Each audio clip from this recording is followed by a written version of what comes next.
الحمد لله نحمده ونستعينه ونستغفره ونؤمن به ونتوكل عليه ونعوذ بالله من شرور أنفسنا ومن سيئات أعمالنا من يهد الله فلا مضل له ومن يضلل فلا هادي له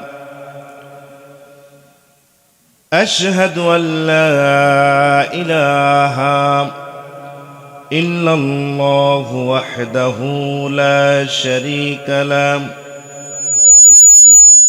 وأشهد أن سيدنا وحبيبنا ومولانا محمدا عبده ورسوله الذي أرسل بالحق بشيرا ونذيرا وداعيا إلى الله بإذنه وسراجا منيرا فقد قال الله تعالى في كلامه المجيد والفرقانه الحميد জবান সেরে প্রস্ফুটিত কণ্ঠে সবাই পড়ুন আউযু বিল্লাহি মিনাশ শাইতানির রাজীম বিসমিল্লাহির রাহমানির রাহিম إن الله وملائكته يصلون على النبي يا أيها الذين آمنوا صلوا عليه وسلموا تسليما সম্মানিত কুড়িগ্রাম বাসী, আপনারা সকলেই কেমন আছেন? একটু আওয়াজ দিয়ে বলেন কেমন আছেন? আপনাকে আমাকে ভালো রাখার মালিক কে? আপনাকে আমাকে যিনি খাওয়ান তিনি কে? আজকের বিছানার ঘুম হারাম করে যিনি এখানে আসার সুযোগ করে দিয়েছেন তিনি কে? বিশ্বাস হয়? বিশ্বাস হয়? আবার জোরে বলেন আলহামদুলিল্লাহ। আর জোরে বলেন আলহামদুলিল্লাহ। সম্মানিত ভাইয়েরা, বর্তমান বাংলাদেশ চলছে ডক্টর ইউনূসের নেতৃত্বে। 5 আগস্টে বাংলাদেশের বুকে যখন দ্বিতীয়বারের মতো স্বাধীনতার সূর্য উদিত হলো, বাংলার জনগণ ডক্টর ইউনূসকে দায়িত্ব দিল। তারা বাংলাদেশকে সুন্দর করে সাজাতে, আগামীর প্রজন্মকে নতুন একটি বাংলাদেশ উপহার দেওয়ার জন্য তারা সর্বপ্রথম যে কর্মসূচি নিয়েছে সেটা হচ্ছে এই দেশকে সাজানোর জন্য আমাদের কিছু সংস্কার করা প্রয়োজন। যার কারণে ডক্টর ইউনূসের নেতৃত্বে ইতিমধ্যেই 6টি সংস্কার কমিশন গঠন করা হয়েছে। আলহামদুলিল্লাহ। এই 6টি সংস্কার কমিশন যে দায়িত্ব নিচ্ছে তার মধ্যে মৌলিক দায়িত্ব হচ্ছে সংবিধানকে সংস্কার করা, এদেশের আইনগুলোকে সংস্কার করা, পাশাপাশি নির্বাচন পদ্ধতিকে সংস্কার করা।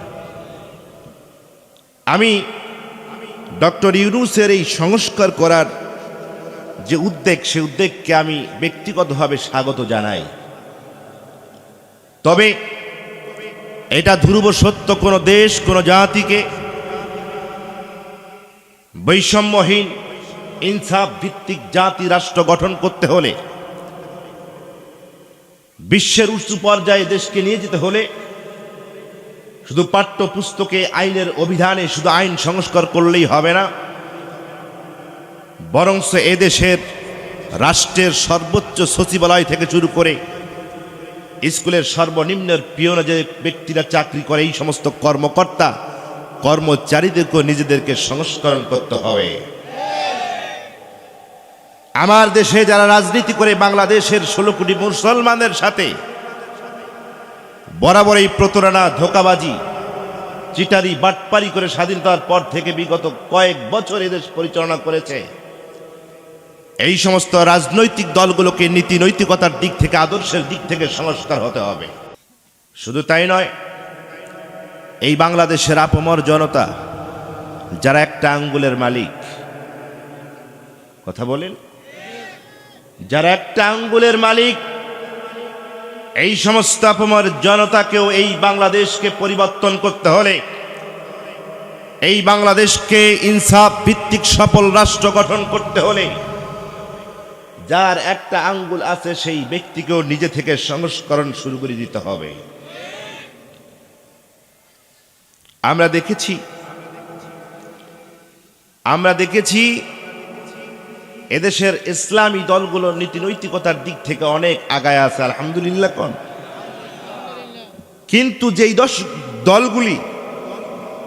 দলগুলি ইসলামী আদর্শিক দল নয়, আমরা বরাবরই দেখেছি যেই দলের ভিতরে দুর্নীতি, কালোবাজারি, চুরি, ছিনতাই, খুন খারাপি, রাহাজানি, মদ, জুয়া, ধর্ষণ, টেন্ডারবাজি, সন্ত্রাসী লেগে আছে,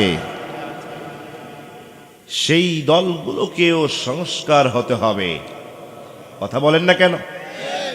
কারণ 5ই আগস্টের আন্দোলন, ছাত্র জনতার যে বিপ্লব, 2024-এর প্রজন্মের যে বিপ্লব, এই বিপ্লব 5ই আগস্টের ভিতরে প্রমাণ করে দিয়েছে আগামীর ক্ষমতায় বাংলাদেশে কোনো দুর্নীতিবাজ, কোনো টেন্ডারবাজ, কোনো কালোবাজারি, কোনো সন্ত্রাসী, কোনো জালিম স্বৈরাচারকে আগামীর বাংলাদেশের ক্ষমতায় দেখতে চায় না। এবং এরা ক্ষমতায় গেলেও দাদা বাবুদের যারা উত্তরসূরি, তাদের মতো বেশি দিন থাকার সুযোগ হবে না। কথা কি বুঝতেছেন? এজন্য এই দেশ সংস্কার করতে হলে, এদেশের মানুষের ভাগ্য পরিবর্তন করতে হলে, ইনসাফ ভিত্তিক সফল রাষ্ট্র গঠন করতে হলে সর্বপ্রথম নিজেকে সংশোধন করতে হবে। শুধু আইন, নির্বাচন আইন, সংবিধান সংস্কার করলে হবে না, এদেশের আপামর জনতাকে নিজেকে সংশোধন করে নিতে হবে। কারণ আল্লাহ রাব্বুল আলামিন বলেছেন, কদ আফলাহা মান যাক্কাহা, তোমরা যদি সফল হতে চাও তাহলে সর্বপ্রথম নিজেকে আগে সংশোধন করো। কথা আমার না আল্লাহর? আর জোরে কোন কথা আমার না আল্লাহ? আল্লাহ রাব্বুল আলামিন বললেন, ওয়াকাদ খাবা মান দাসাহা, যারা নিজেকে সংশোধন না করে ভালো কিছুর প্রত্যাশা করে, এরা ভালো কিছু করতেই পারে না, বরং এরা নিজেরাই ব্যর্থ হয়ে যায়। কি হয়েছে ওখানে? কারা মারামারি করে? আমার চোখের সামনে এগুলো হবে কেন? বাড়ি থেকে মারামারি করেন। সম্মানিত ভাইয়েরা, আপনারা তো ওই দিক দেখতেছেন, দেখবেন, এটাই স্বাভাবিক। বিশ্বনবী যে বলেছেন, হাত্তা ইযা রাআইতা সুহাদ মুতাআন, ও আমার উম্মতেরা তোমরা শোনো, যখন তোমরা দেখবা মানুষ বেশি কার্পণ্যতাকে পছন্দ করে, ওয়া হাওয়ান মুত্তাবাআ, যখন মানুষেরা তার নিজের প্রবৃত্তির অনুসরণ করে, ওয়াদ দুনিয়া মুআসারা, মানুষ যখন দুনিয়ার স্বার্থে নিজের পেটের ধাঁধা করে, পেট পূজারি যখন হয়ে যায়, ওয়া ইযাবা কুল্লি যিরাই, প্রতিটা মানুষই যখন তার নিজের মতকেই মনে করে আমারটাই বড়। বিশ্বনবীজি বলতেছেন, ইয়ানি বিনাফসিকা, ও আমার উম্মত, সমাজটা যখন এই চরিত্র দিয়ে ভরে যাবে, দেশটা যখন এই চরিত্র দিয়ে ভরে যাবে, বিনাফসিকা, তখন তুমি তোমার নিজের থেকে নিজেকে সংশোধন করবে। জোরে কর সুবহানাল্লাহ।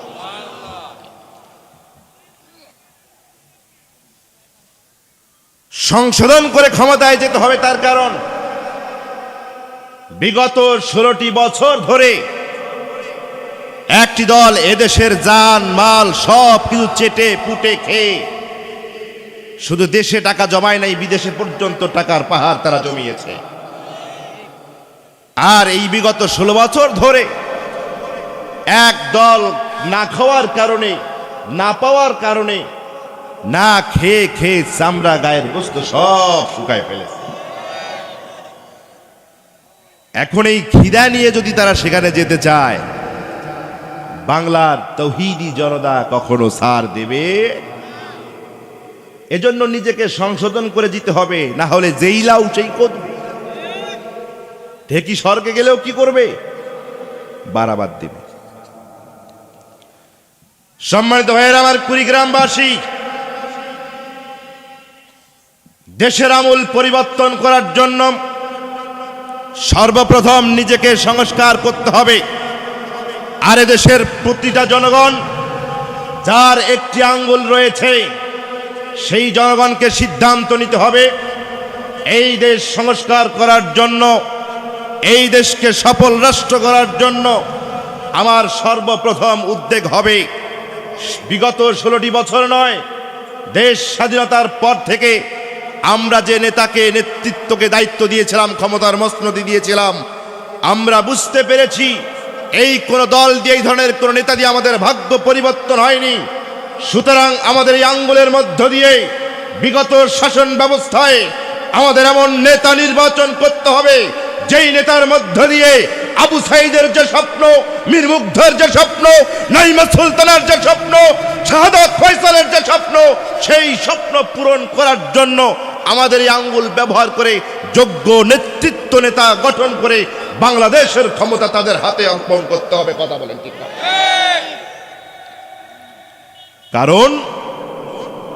কারণ সৎ ও যোগ্য নেতৃত্ব ছাড়া ইনসাফ ভিত্তিক বৈষম্যহীন সফল রাষ্ট্র গঠন করা সম্ভব? কথা বলতেছেন, সম্ভব হবে? গাড়ি যতই চকচকা হোক না কেন, গাড়ি যতই জাপানি ব্র্যান্ডের হোক না কেন, ড্রাইভার যদি মদখোর হয়, মাতাল যদি হয়, মদখোর যদি গাড়ি ভালোভাবে না চালাইতে পারে, তাহলে এই গাড়ি কি ঠিক থাকবে? মনে করেন আপনাদের কুড়িগ্রাম জেলা শহর থেকে একটি বাস ঢাকাতে যাবে, এই গাড়ির ড্রাইভার মদ না খাইলে গাড়ি চালাইতে পারে না। হেল্পারের অবস্থা ওই রকম, মদ না খাইলে গাড়ি চালাইতে পারে না। গাড়ির ড্রাইভার প্রশিক্ষণ প্রাপ্ত নয়, আবার সে সব সময়ের জন্য মদ খায়, আছে না নাই? হেল্পারের অবস্থা তাই। কিন্তু যেই প্যাসেঞ্জার, এরা হলো আবু বকর, হযরত ওমর, ওসমান রাদিয়াল্লাহু আজমাইন, এদের মতো উন্নত মহান চরিত্রের অধিকারী, সবাই 5 ওয়াক্ত নামাজ পড়ে, আল্লাহওয়ালা মানুষ। যদি এই গাড়ির ড্রাইভার যদি ভালো প্রশিক্ষণ প্রাপ্ত না হয়, এই ড্রাইভার যদি মদ খেয়ে যদি গাড়ি চালায়, আমার বিশ্বাস বগুড়া পর্যন্ত পৌঁছিত হবে না। বগুড়া পৌঁছার আগেই দেখবে যে রাত 3টার সময় শহীদ জিয়াউর রহমান মেডিকেল হসপিটালের 11 নম্বর কেবিনের 1 নম্বর ওয়ার্ডের 11 নম্বর বেডের মধ্যে শুয়ে আছে। এবার ধরুন কুড়িগ্রাম থেকে আবার একটি গাড়ি যাবে, যেই গাড়ির ড্রাইভার আবু বকরের মতো অভিজ্ঞ উন্নত চরিত্রের অধিকারী, যেই গাড়ির হেল্পার হযরত ওমর রাদিয়াল্লাহু তাআলা আনহুর মতো পরীক্ষিত উন্নত চরিত্রের একজন নায়ক, কিন্তু গাড়িতে যত যাত্রী আছে সবাই মাতাল। কথা বুঝতেছেন আমার? ড্রাইভার আবু বকরের মতো মহান চরিত্র অধিকারী, হেল্পার হযরত ওমর রাদিয়াল্লাহু তাআলা আনহুর মতো মহান চরিত্র অধিকারী, আর সমস্ত যাত্রী হচ্ছে মাতাল। আমার বিশ্বাস কুড়িগ্রাম থেকে এই গাড়ি ঢাকায় পৌঁছিতে 2-1টা মাতাল জালানা দরজা দিয়ে পড়ে যেতে পারে, ছিটকে পড়ে যেতে পারে। সকাল 7টার মধ্যেই এই গাড়ি ঢাকায় পৌঁছিবে কি পৌঁছবে না? জোরে কান, পৌঁছবে কি পৌঁছবে না? আমার ভাইয়েরা, এই বাংলাদেশকে সুন্দর করে সাজানোর জন্য দেশ সংস্কার আন্দোলন থেকে যখন এই দেশ স্বাধীন হয়ে গেল, আবু সাইদরা যেই স্বপ্ন নিয়ে এই দেশকে স্বাধীন করেছে, সেই স্বপ্নের সোনার বাংলাদেশ গড়াতে হলে দেশ স্বাধীনতার পর থেকে যতগুলো আমাদের বাংলাদেশ নামক বাসের ড্রাইভারকে আমরা দায়িত্ব দিয়েছি, কেউ যথাযথ সময় এই বাংলাদেশকে বিশ্বের মানচিত্রে দাঁড় করাতে পারে নাই। সুতরাং আগামীতে আমাদেরকে সিদ্ধান্ত নিতে হবে, এই গাড়ির ড্রাইভার, এই গাড়ির হেল্পারকে চেঞ্জ করে আবু বকরের মতো চরিত্র অধিকারী, হযরত ওমরের মতো চরিত্র অধিকারী, এই ধরনের যোগ্যতা সম্পন্ন, নেতৃত্ব সম্পন্ন ব্যক্তিকে এই সমাজের গাড়ির ড্রাইভার বানানোর জন্য কারা কারা যে দুহাত উঁচু করে দেখো, হাত নামা। আল্লাহ তাআলা কবুল করুক। জোরে করে আমিন, আরো জোরে করে আমিন। ভূমিকা এ পর্যন্তই শেষ। আপনাদের সম্মুখে কোরআনুল কারীমের 33 নম্বর সূরা, সূরাতুল আহজাব। কি সূরা? সূরাতুল আহজাবের 66 এবং 67 নম্বর আয়াত আমি আপনাদের খেদমতে পেশ করেছি। আল্লাহ রাব্বুল আলামিন যেন এই কোরআনের আয়াতের উপর দু চারটি কথা বলার তৌফিক দান করেন। জোরে বলেন আমিন, আরো জোরে কেন আল্লাহুম্মা আমিন। কত নম্বর আয়াত? 66 এবং 67 নম্বর আয়াত। সূরার নাম কি? সূরাতুল আহজাব। এই আহজাব মূলত একটি যুদ্ধের নাম। কিসের নাম? ইসলামের ইতিহাস এই যুদ্ধকে কে বলেছে খন্দকের যুদ্ধ। আর আল্লাহ রাব্বুল আলামিন বলেছে ওটা খন্দকের যুদ্ধ না, ওটা হলো আহজাবের যুদ্ধ। সুবহানাল্লাহ কোন? আহজাব মানে হচ্ছে যৌথ বাহিনী।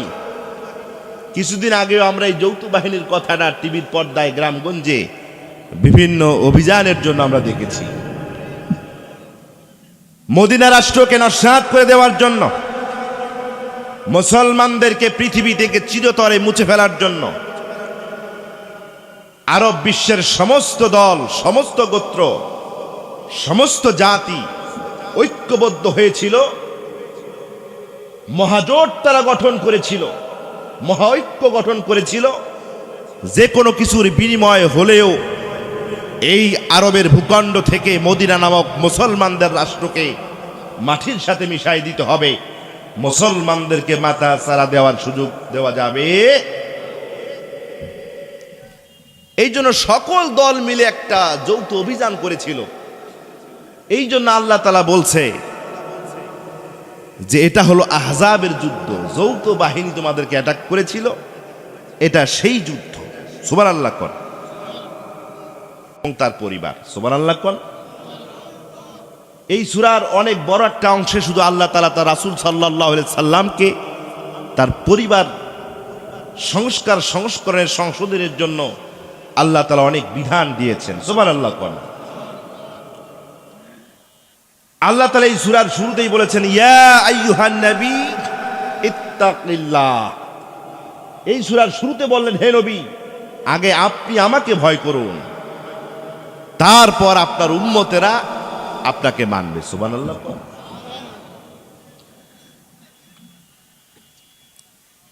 সম্মানিত ভাইয়েরা আমার, মক্কার কাফিরেরা মদিনার কাফিরদের একটা বদ অভ্যাস ছিল।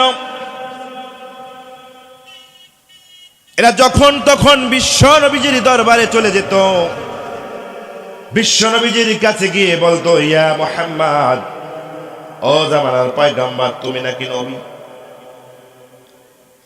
বলো তো, বলো এই দুনিয়া কবে চুরমার হয়ে কিয়ামত সংঘটিত হয়ে যাবে, তুমি আমাদেরকে বলে দাও। কারণ এই মদিনার কাফেরেরা, মদিনার মুনাফিকরা খুব ভালো করে জানতো কোন মানুষের পক্ষে এটা বলা সম্ভব না। কথা বলেন,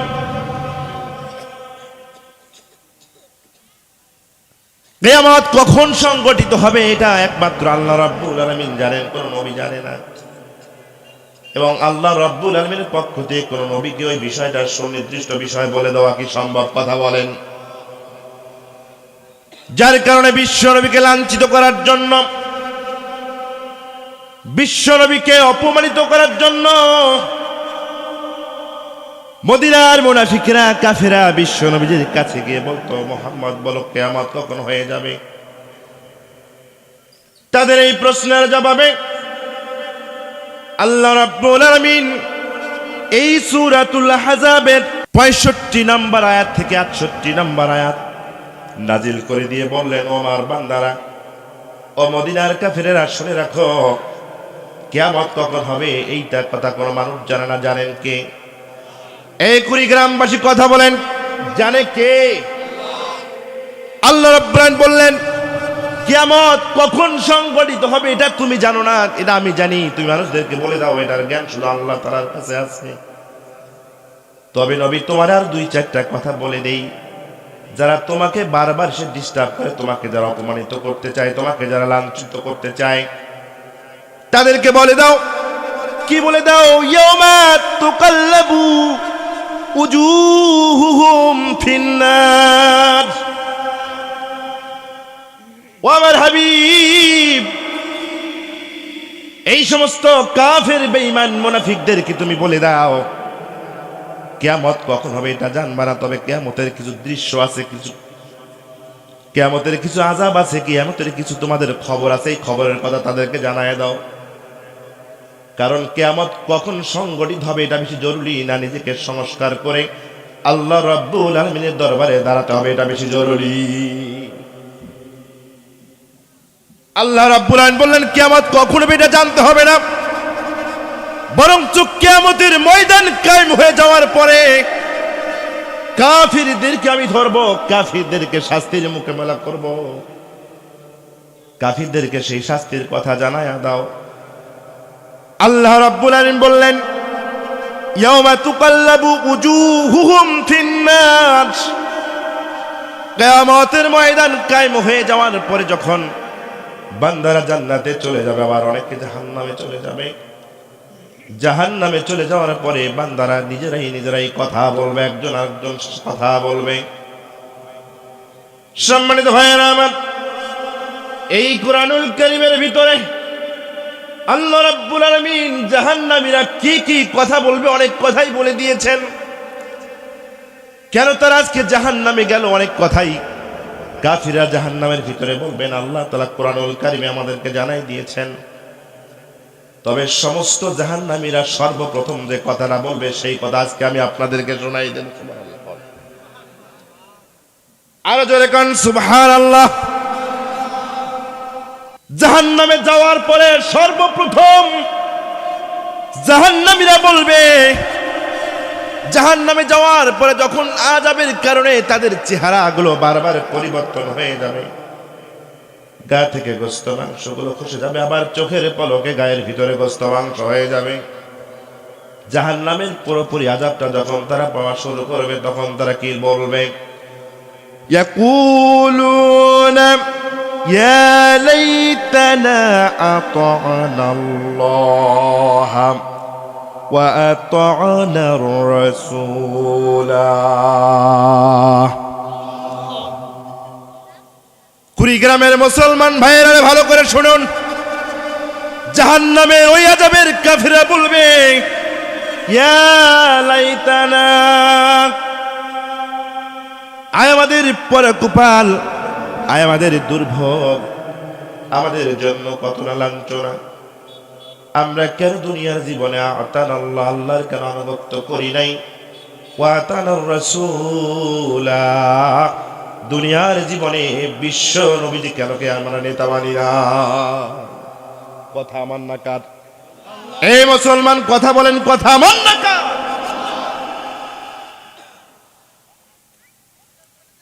জাহান্নামের ভিতরে শত শত নামাজি, শত শত টুপিওয়ালা, দাড়িওয়ালা, তাহাজ্জুদ গুজারি, 10-12 উমরা করেছে, হজ করেছে, মসজিদ মাদ্রাসায় দান করেছে। এই মানুষগুলো জাহান্নামের ভিতরে কি বলবে সেই কথাটা আল্লাহ রাব্বুল আলামিন বলে দিলেন। তারা আফসোস করে বলবে, কেন আল্লাহর আনুগত্য করলাম না, রাসূল সাল্লাল্লাহু আলাইহি সাল্লামকে নেতা মারাই দিলাম না। শুধু তাই নয়, তারা আরো কি বলবে? আল্লাহ তাআলা বললেন, ওয়া ক্বালু রাব্বানা ইন্না আতা'না সাদাতানা ওয়া কুবারা'না فأضلونا السبيل।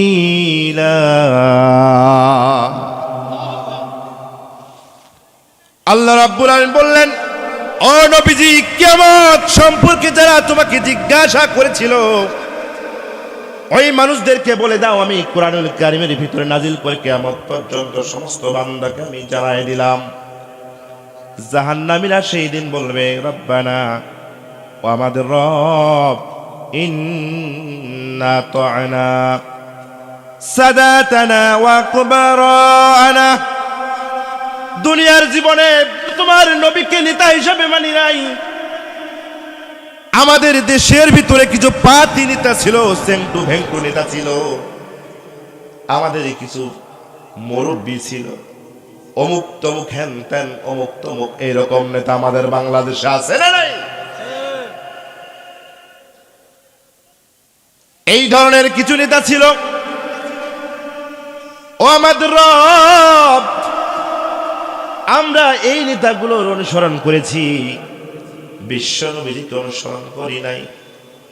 ও রব, এই নেতাদের আদর্শ অনুসরণ করার কারণে, ওই নেতাদের পথে চলার কারণে আজকে আমরা পথভ্রষ্ট হয়ে তোমার জাহান্নামে এসে গেছি। জাহান্নামে যাওয়ার জন্য জাহান্নামে গিয়েই কাফিরেরা সর্বপ্রথম যেই দুইটা কথা বলবে, এক নম্বর কথা, আমরা আল্লাহ এবং আল্লাহ রাসূলের আনুগত্য করি নাই। দুই নম্বর কথা হচ্ছে, আমরা আমাদের কিছু নেতা, কিছু মুরব্বীদেরকে মেনেছিলাম, বিধায় এই নেতারাই, এই মুরব্বীদেরই আমাদেরকে পরিচালনা করার কারণে আমরা পথভ্রষ্ট হয়ে আজকে জাহান্নামে এসেছি। কথা আমার না আল্লাহর? আর আওয়াজ দিয়ে বলেন, কথা আমার না আল্লাহর? আমার ভাইয়েরা, সুতরাং মুসলমানেরা যখন তাদের নেতা নির্বাচন করবে, নামাজিরা যখন তাদের নেতা নির্বাচন করবে, তখন কোরআনুল কারীম অনুযায়ী নেতা নির্বাচন করার দরকার আছে না নাই? এই মুসলমানেরা কথা বলেন, আছে না নাই? কারণ মুসলমানের, আপনি শুধু নামাজ পড়বেন, ও চাচা যান, আপনি শুধু রোজা করবেন, হজ করবেন, যাকাত দিবেন, মাথায় টুপি দিবেন, মুখে দাড়ি রাখবেন, আপনি বিশ্ব নবীকে এমন ভাবে মানেন, প্রথমে আপনি রুকু না করে প্রথমে আপনি সেজদা না করে রুকু করেন।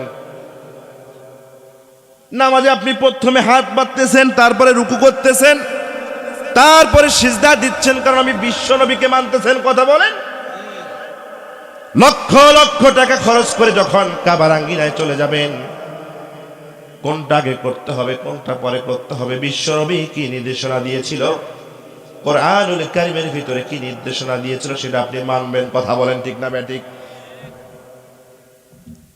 আমার ভাইয়েরা, সন্তানের আকিকা, বিয়ে শাদী, আরো কত উদযাপন আপনি কোরআনুল কারীমের আলোকে করেন। কিন্তু এই বাংলার জমিনে যখন নির্বাচন চলে আসে, যখন নির্বাচন হয়ে যায়, আপনার নেতা নির্বাচন করতে হবে, সমাজের নেতা নির্বাচন করতে হবে।